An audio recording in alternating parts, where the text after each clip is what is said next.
अध्यात्म विज्ञान कोई धर्म या संप्रदाय नहीं है, ये स्पिरिचुअल साइंस है जो कुदरत के कानून पर आधारित है। ये विज्ञान पूरे ब्रह्मांड के सभी रहस्यों को उजागर करता है और जीवन के सभी पहलुओं को समझने के लिए एक नई दृष्टि देता है। इसी को आर्ट ऑफ विजन कहते हैं, दुनिया को देखने की एक नई दृष्टि, जो अध्यात्म विज्ञानी परम पूज्य स्वामी श्री कमलेशानंद जी के निर्देशन में सनातन सत्य का अनुसंधान कर हमारे जीवन को प्रकाशित करे। जय सच्चिदानंद। स्वामी जी, आज आप समाज को अपराधियों ने बहुत गंदा कर दिया है। बूचड़ खाने चलाते हैं, शराब की दुकानें खोलते हैं, वेश्यालय खोलते हैं और मिलावटी काम के कई कारखाने खोलते हैं। तो आखिर जो है वो इतना बेईमानी का धन इकट्ठा करके उनका अंत तो बहुत बुरा होता है, लेकिन व्यक्ति जो इस लाइन में जाए ही नहीं, क्योंकि वह जाएगा और उसका परिणाम जो है बहुत घातक होगा। उसके पहले ही आप परामर्श दीजिए कि ऐसा व्यक्ति उस दिशा की तरफ जाए ही नहीं, विचार ही नहीं करे, उसका चिंतन ही करे और चिंतन आ जाए उसको छोड़ दे, यानी एक नैतिकता का जीवन जी करके सुखी जीवन जिए। तो ऐसे कुछ सूत्र दीजिए, हिदायत दीजिए, उपदेश दीजिए अध्यात्म विज्ञान को केंद्र में रख करके, ताकि ऐसे लोग समाज में पनपे नहीं। प्रश्न के लिए धन्यवाद।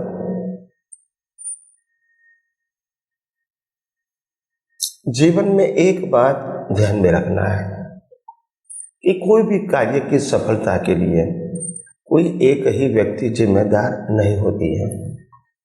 कई सारे व्यक्तियों की छोटी छोटी हेल्प से एक कार्य होता है, यानी हर व्यक्ति के रोल की कीमत है।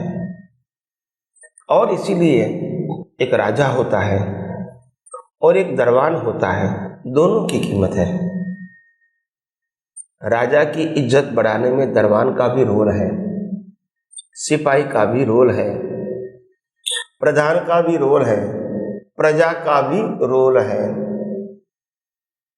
तो सबका अपना एक रोल होता है और रोल के अंदर अपने आप को छोटा बड़ा समझना ये करेक्ट नहीं है।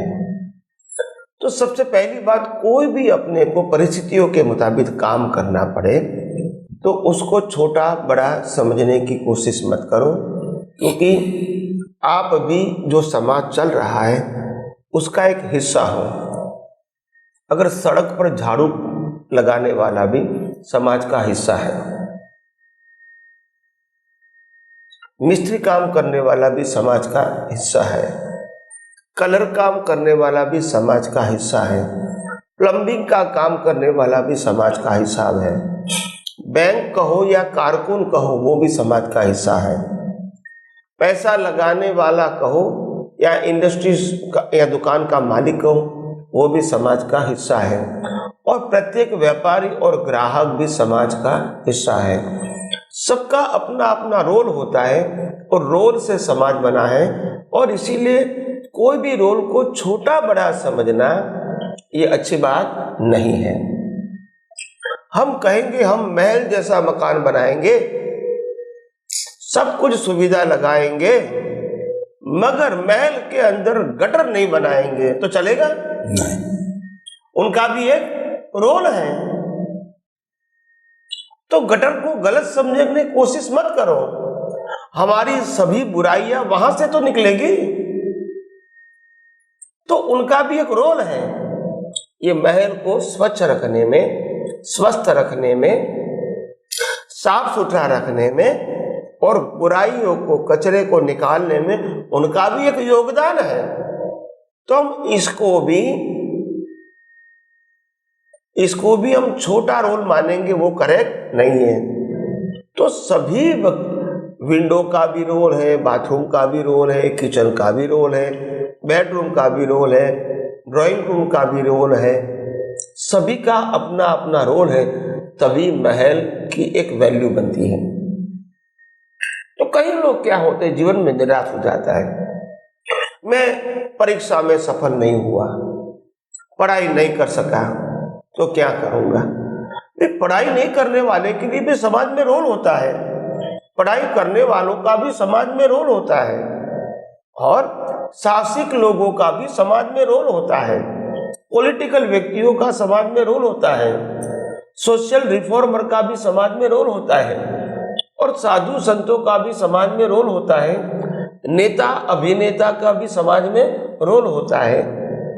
और आपने कहा गलत काम करने वाला भी, उसका भी समाज में रोल होता है।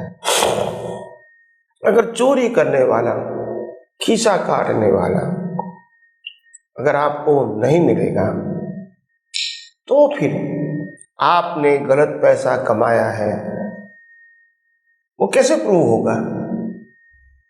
तो इसका रोल है। हम कहेंगे समाज के अंदर पुलिस की क्या जरूरत है। नहीं, पुलिस की जरूरत है, तभी तो आप सुख शांति से रह सकते हो। तो हर व्यक्तियों का एक रोल होता है, और इसीलिए समाज में अच्छे बुरे व्यक्ति तो होंगे, मगर मैं ये नहीं कहता हूं कि बुरे व्यक्ति को बुरा होना चाहिए, ये जरूरी नहीं है। समाज में उसको स्वीकार करना पड़ेगा कि ये समाज का हिस्सा है। मगर बुरे व्यक्ति को भी ये सोचना चाहिए कि मेरे को ये रोल मिला है तो मैं निभाता हूं, मगर मेरे को और कोई अच्छा रोल मिले तो अच्छी बात है। तो ये सोचो, रोल को, अभी जो रोल है इसको गलत मत समझो, मगर इनको अपग्रेड करने के लिए प्रयास करो। तो मेरा कहने का मतलब है, ऐसे दुर्व्यवहार करने वाले लोग हैं, दुराचार करने वाले लोग हैं, परिवार में झगड़ा करना, मारपीट करना, ऐसे व्यक्ति समाज में होती है, हम मानते हैं। और इसके लिए समाज में कभी कभी लोगों की घृणा भी होती है, मगर क्या करेंगे, ये व्यक्ति को भी हमको स्वीकार करना पड़ेगा, पार्ट ऑफ द सोसाइटी। मगर एक व्यक्ति के रूप में हम ये सोचेंगे कि इस प्रकार का मन वचन काया हमारा नहीं होना चाहिए जो दूसरे को परेशान करता है। इतनी तो सोच हमारी कम से कम होनी चाहिए, इतना तो पश्चाताप होना चाहिए कि हे परमात्मा, इस प्रकार की जो बुरी सोच है, बुरी जबान है और बुरा एक्शन है जो दूसरे को भी परेशान करता है, कम से कम ऐसी प्रकृति मेरी नहीं होनी चाहिए। तो कहने का मतलब, आपको परिवर्तन करने का एक रास्ता मिलना चाहिए। डिप्रेस होने की जरूरत नहीं है। क्या बताया मैंने? जरूरत नहीं, बिल्कुल नहीं है।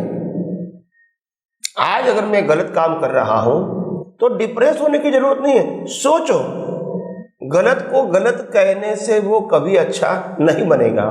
एक बात ध्यान में रखो, एक व्यक्ति आपके सामने 5 बार झूठ बोलती है, ध्यान से सुनो, और 5 बार आपने उसकी निंदा किया,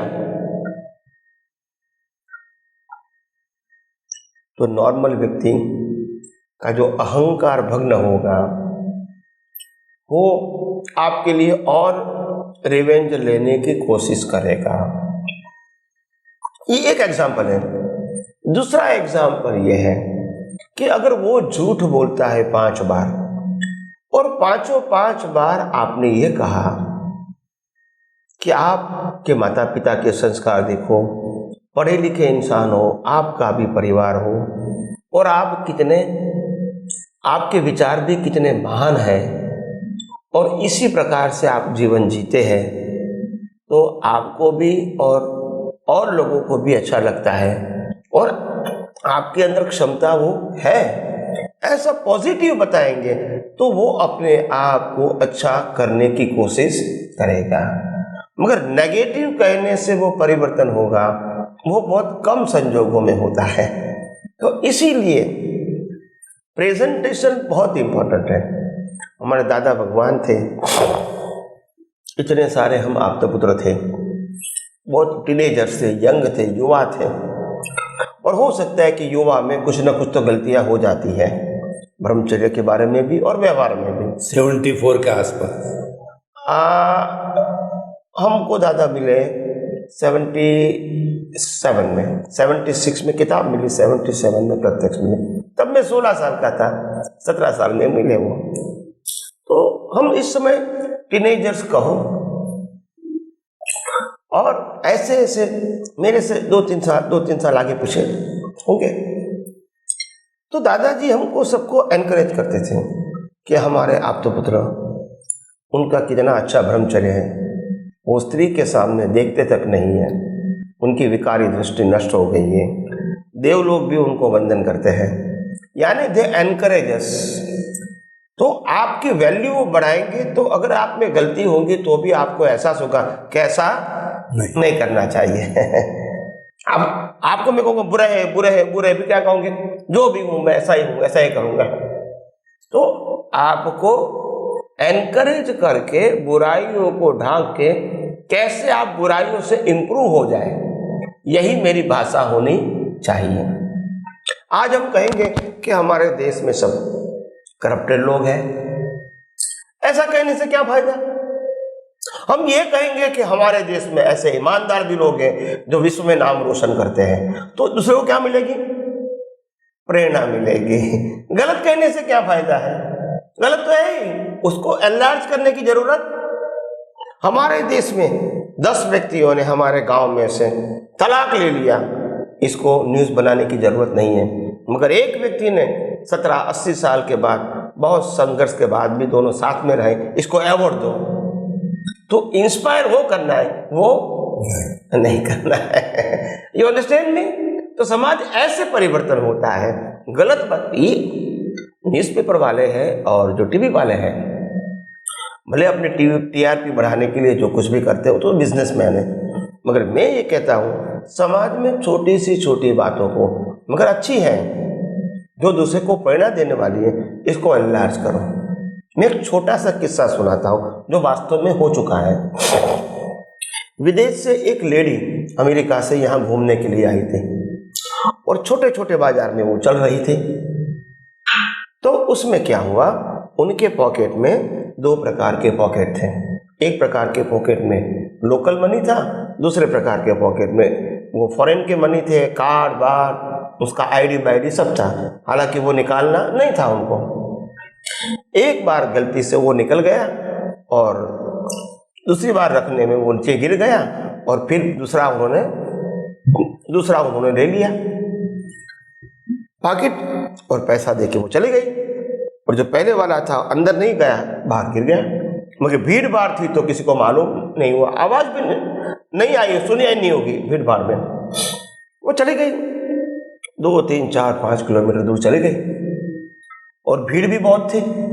एक युवा को ये पॉकेट मिला, उन्होंने पॉकेट में देखा तो बहुत सारे डॉलर थे, आईडी थी, क्रेडिट कार्ड था और बहुत सारे जरूरी पेपर भी था।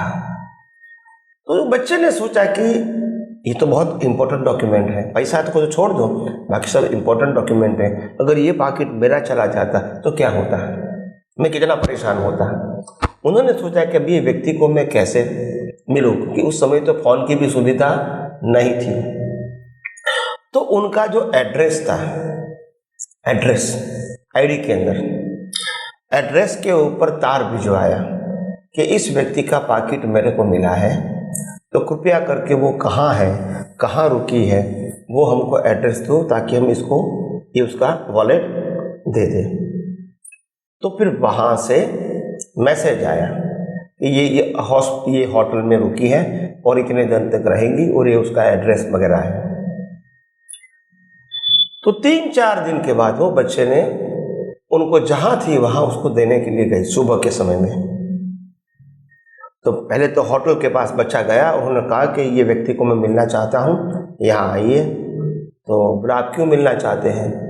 तो बोला मैं बहुत ज़रूरी काम के लिए मैं आया हूँ। तो मैनेजर ने समझा कोई ज़रूरी काम होगा, पर्सनल तो हमको नहीं बताते हैं। तो बोला आप बैठिए, मैं उनको बुलाता हूँ। तो मैनेजर ने उसको बुला दिया, वो आई। तो हालांकि एक दूसरे की पहचान तो थी ही नहीं।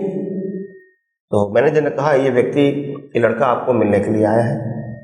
तो लड़का खड़ा हो गया, उन्होंने कहा नमस्ते, जो अपनी भाषा में, और कहा आपका बैलेट मेरे को मिला था, मगर क्योंकि आपका एड्रेस मेरे पास नहीं था, आप अभी कहाँ हो? वैलेट में जो एड्रेस है वो तो वहाँ का था, यहाँ का तो था नहीं। तो मैंने इस मेहनत करके आपका कांटेक्ट, आप कहाँ है एक्चुअली, वो मैंने ढूंढा और मैं आपको देने के लिए आया हूँ। तो वो जो लड़की थी फॉरेन की, वो प्रोफेसर थी, तो वो बहुत प्रसन्न हो गई और फिर बच्चे को कहा कि लो $100। तो बच्चे ने कहा कि आपके पैसे के लिए धन्यवाद, मगर मैं पैसे नहीं लेता हूँ। तो फिर उन्होंने कहा क्यों नहीं लेते हैं, मैं खुशी होकर देती हूँ आपको, I am very happy to give you. तब उन्होंने, बच्चे ने कहा, हमारे देश के अंदर ईमानदारी बेची नहीं जाती है, जिया जाता है।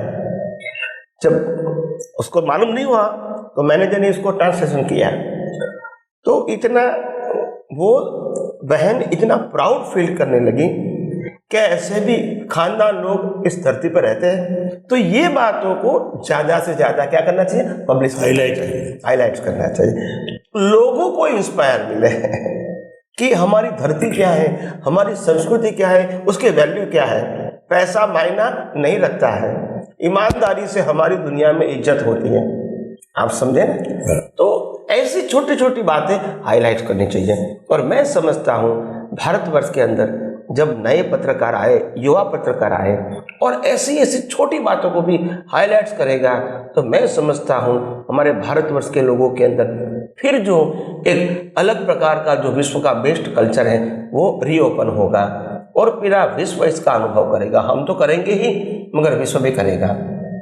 और वही विश्व गुरु बनने का मतलब विश्व का मालिक नहीं, विश्व गुरु का मतलब विश्व को गाइड करने वाला, नॉट ओनर, नॉट बॉस। तो ये बनना हमारे लिए कोई असंभव बात नहीं है। तो इसीलिए आध्यात्म विज्ञान के जरिए मैं यही बताना चाहता हूँ कि ऐसे ऐसे महाव्यक्तियों, ऐसे ऐसे व्यक्तियों को अगर आप अच्छी बात बताओगे तो उसको चेंज करना आसान है। बुरे व्यक्ति को बुरा कहने के मतलब उसको परिवर्तन होने का आप मौका नहीं दे रहे हैं। तो बाकी का काम तो गवर्नमेंट का और पुलिस का उनके ऊपर छोड़ दो, मगर इंसान के नाते आप इसकी अच्छी बातों को दुनिया के सामने पेश करो ताकि उसको अच्छा बनने का एक मौका मिले। यही मेरा कहने का मकसद है। स्वामी जी आपका बहुत बहुत धन्यवाद। सनातन सत्य दृष्टि विज्ञान पर आधारित है, यानी कि सोच को सही करने पर आधारित है, और वही दृष्टि जो है हमारा सामाजिक जीवन है, जो रिलेटिव जीवन है, उस पर भी लागू करने की जरूरत है। यानी मान्यता जो है वो दिशा को बदलना है, मान्यता को बदलना है, तो ऑटोमेटिकली सुधार आता है। एक गिलास आधा भरा हुआ है, हम कहेंगे इसको आधा खाली है, ये नकारात्मक भाव है। हम कहेंगे कि आधा भरा हुआ है, ये सकारात्मक भाव है। तो कहने का अर्थ ये है कि व्यक्ति गलत दिशा में है, व्यक्ति गलत है, फिर भी जो है उसमें से अच्छाई को तलाशना है, उसको हाईलाइट करेंगे तो उसकी जो बुरी आदत है, बुराई है, वह दबती जाएगी। ऐसे समाज में परिवर्तन आएगा।